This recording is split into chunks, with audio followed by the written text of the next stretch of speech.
আমরা মনে করি এই গাছ যদি থাকে, মানুষ এবং এই পশু পাখি বেঁচে থাকবে। আমরা যেই গাছের নিচে বসবাস করি, যেখানে থাকি, মূলত শুধু গাছ শুধু কার্বন ডাইঅক্সাইড ত্যাগ করে, অক্সিজেন আমরা গ্রহণ করি, বিষয়টা এখানে নয়। তারা এই বাতাসকে পরিশোধিত করে আমাদেরকে দেয়। এবং আমরা গাছের উপকারিতা অনেক বর্ণনা করেছি, অনেক বক্তব্য দেওয়া যাবে। আমরা পরিবর্তন চাই। বাংলাদেশের আমাদের গত বাজেটে সম্মানিত প্রধান উপদেষ্টা বলেছেন জিরো কার্বন নিঃসরণ। আমি সর্বশেষ বলবো, সরকার 2025 সালে একটি কর্মসূচি নিয়েছিল, পূর্ববর্তী সরকার।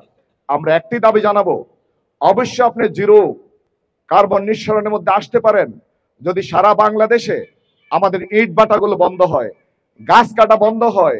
আমাদের আজকে গাছ কেটে সকল সবুজ আইনগুলো নগরায়নের নামে, শিল্পায়নের নামে আমাদের সবুজ বাংলাদেশকে ধ্বংস করে দেওয়া হচ্ছে।